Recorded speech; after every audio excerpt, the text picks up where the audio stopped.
Assalamu alaykoum, chers frères et sœurs.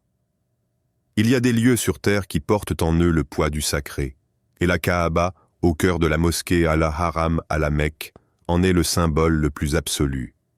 Chaque année, des millions de croyants du monde entier s'y rassemblent, le cœur tremblant d'humilité pour tourner autour de cette maison construite par Ibrahim et Ismaël et sanctifiée par Allah lui-même.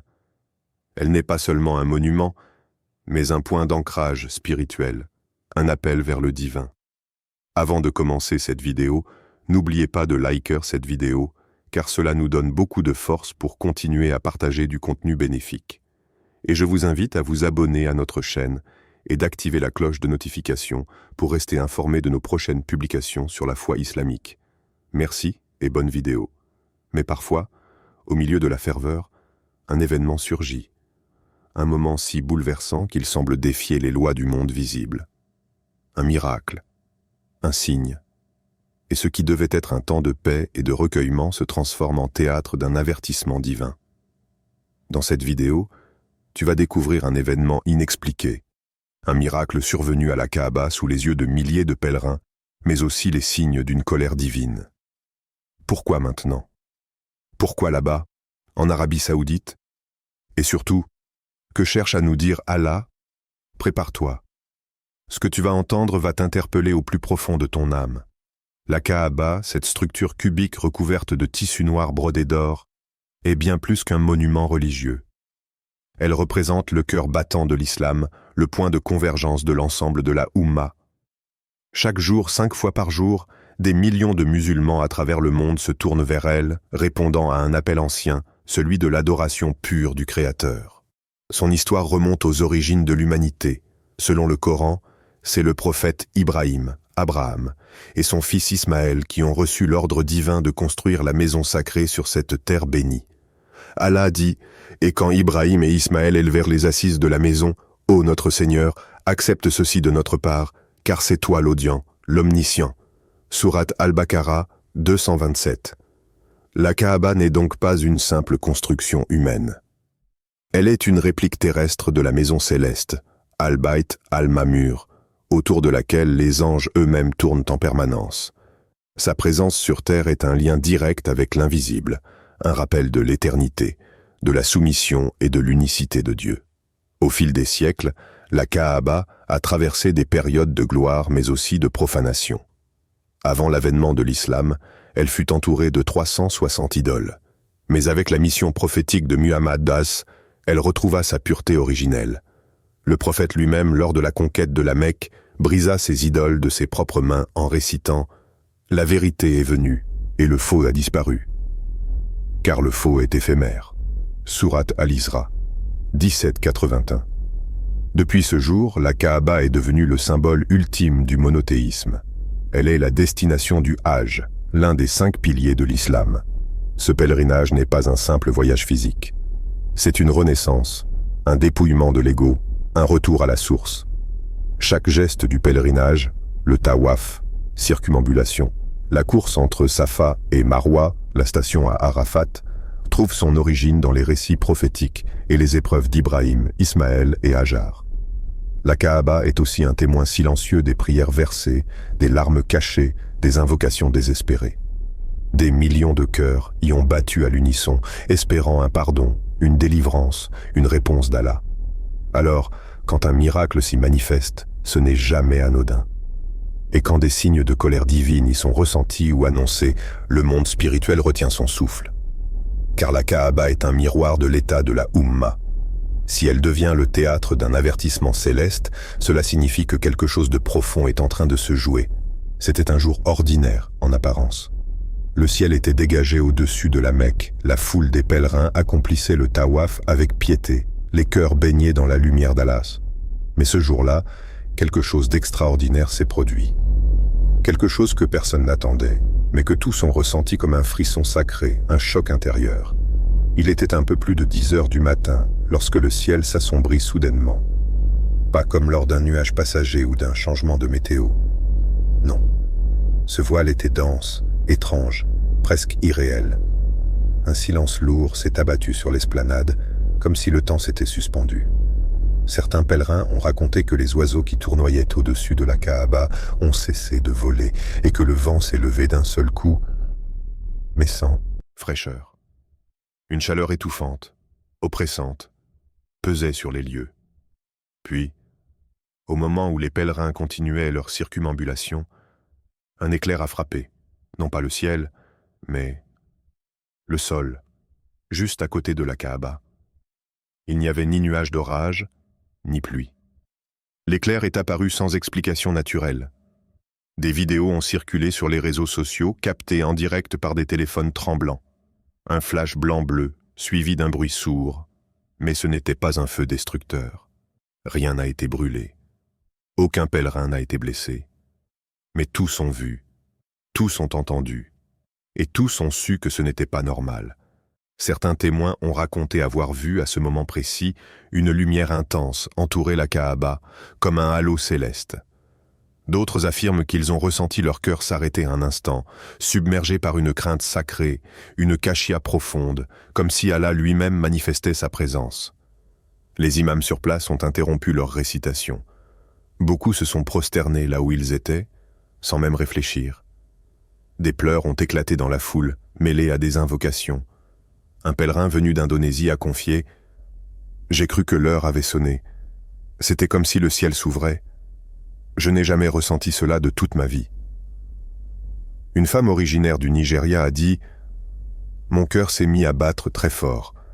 C'était comme si Allah parlait directement à chacun de nous. » Mais le plus bouleversant n'était pas seulement l'éclair ou la lumière, c'était ce qui a suivi. Plusieurs témoins affirment avoir entendu un son étrange, comme un grondement, non pas de la terre, mais du cœur. Une vibration intérieure, une voix sans mots, une secousse d'âme. Et tous ont été saisis par la même conviction.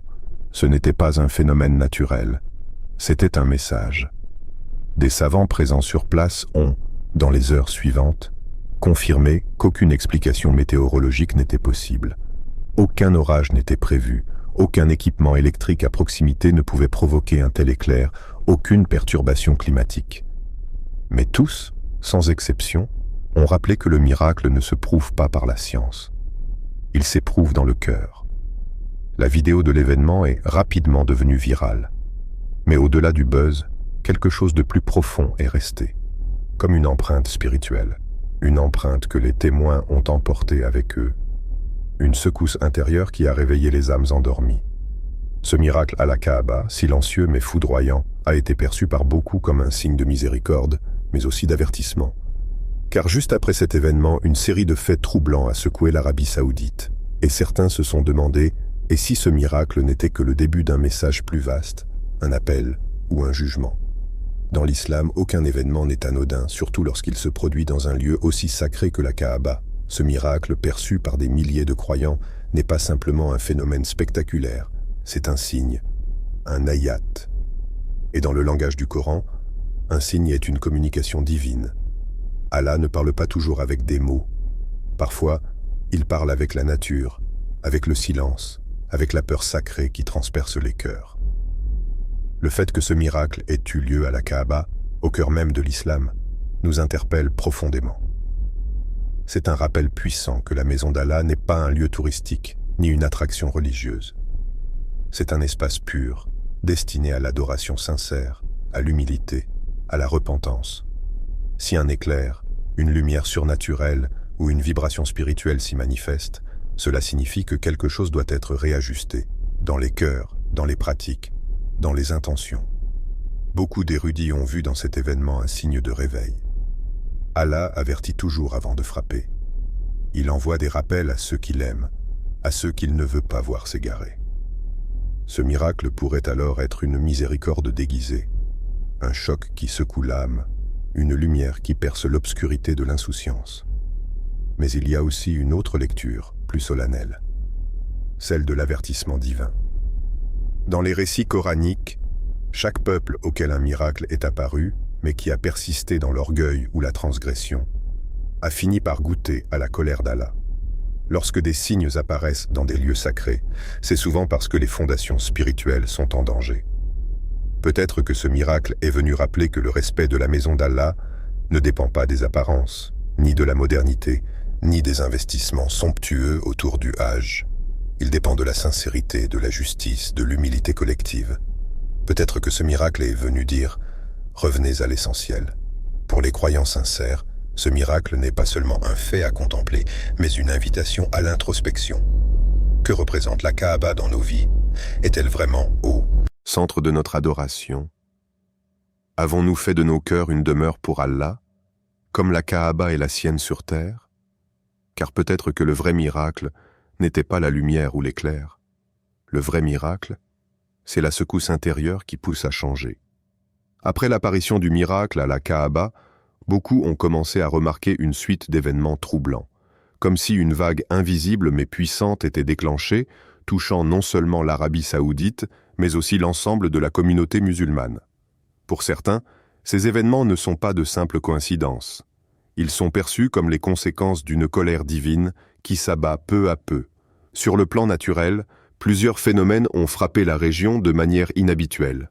Des inondations soudaines à la Mecque, des tempêtes de sable massives engloutissant des villes entières, des tremblements de terre légers mais inhabituels, autant de signes qui semblent pointer vers un dérèglement, une instabilité. La nature elle-même semble réagir comme si elle portait un message silencieux venu d'en haut. Mais plus encore que les catastrophes naturelles, c'est la crise spirituelle qui secoue les consciences. Les lieux saints, malgré leur beauté extérieure, semblent parfois désertés de l'intention pure. Le commerce autour du Hajj a pris le dessus sur la dévotion. Des pèlerins désemparés se plaignent d'un manque de spiritualité, d'une expérience devenue mécanique, vidée de son âme. Dans les sphères politiques, les tensions internes augmentent. L'Arabie saoudite, qui se présente comme gardienne des deux lieux saints, est de plus en plus critiquée pour certaines décisions jugées contraires à l'éthique islamique. L'ouverture excessive au divertissement, la marginalisation de la voie religieuse sincère, ou encore l'exploitation économique du Hajj et de la Omra interrogent profondément. Ces éléments sont perçus par certains croyants comme une conséquence directe de la désacralisation progressive du spirituel. Quand ce qui est saint devient un produit, quand ce qui est divin est géré comme une entreprise, alors les fondations même de la foi peuvent être ébranlées. Et c'est dans ce contexte que beaucoup voient la colère d'Allah, non pas comme une punition aveugle, mais comme un appel ferme à la rectification. La Oumma dans son ensemble ressent les effets. Beaucoup se sentent spirituellement vides, coupés de la source. Le miracle et les événements qui l'ont suivi réveillent un besoin pressant de retour à l'authenticité, à la simplicité du cœur, à la lumière du Coran et de la Sunna. La colère divine, lorsqu'elle s'exprime, n'est jamais injuste. Elle est un miroir. Et aujourd'hui, ce miroir révèle un monde musulman qui doit se recentrer sur l'essentiel, Allah seul. Ce qui s'est produit à la Kaaba n'est pas un simple fait divers religieux, ni un événement spectaculaire à raconter. C'est un appel direct, une invitation silencieuse mais puissante adressée à chaque croyant. Un rappel que nous ne pouvons pas continuer à vivre comme si Allah ne voyait pas, n'entendait pas, ne parlait pas. Ce miracle est un message, et ce message est clair. Revenez à moi. Il est temps de s'interroger sincèrement. Où en est notre foi? Où en est notre lien avec Allah? Est-ce que notre adoration est encore vivante, ou bien devenue une habitude sans âme? Est-ce que nos cœurs vibrent encore au son du Coran, ou sont-ils endormis par les distractions du monde moderne? Quand Allah manifeste sa colère, ce n'est jamais par injustice. C'est souvent parce que les avertissements précédents ont été ignorés. Il nous donne des signes avant de frapper. Il nous accorde des chances de revenir à lui, encore et encore. Ce miracle à la Kaaba, suivi de signes troublants, est peut-être la dernière alerte avant une correction plus sévère. Mais la beauté de notre foi, c'est que la porte du repentir est toujours ouverte.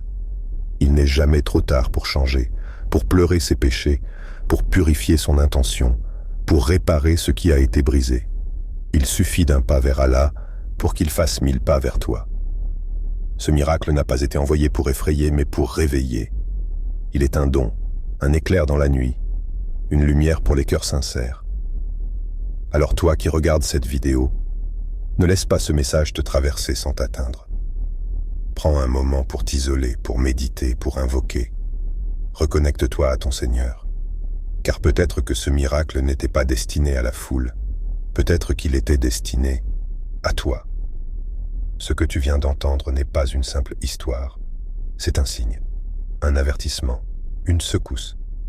Et ce n'est peut-être que le début. Le miracle à la Kaaba n'a pas surgi par hasard. Il est le reflet d'un appel divin, un cri silencieux venu du ciel, pour réveiller les cœurs, pour briser les illusions, pour rappeler que le monde n'est pas entre nos mains, mais entre celles d'Allah. Ce n'est pas le moment de détourner le regard. Ce n'est pas le moment de douter ou de minimiser. Ce que l'on voit aujourd'hui à la Kaaba pourrait bien être l'annonce de ce qui vient. Des bouleversements plus grands, des révélations plus profondes, des signes encore plus clairs. Mais tout cela ne servira à rien si nous restons sourds, si nos cœurs restent fermés. Le vrai miracle n'est pas dans ce que les yeux voient, mais dans ce que l'âme comprend. D'autres signes émergent. D'autres événements troublants se préparent. Ce que tu viens de découvrir n'est qu'une pièce d'un puzzle bien plus vaste. Reste vigilant. Reste connecté. Prépare ton cœur. Et surtout, ne rate pas la suite.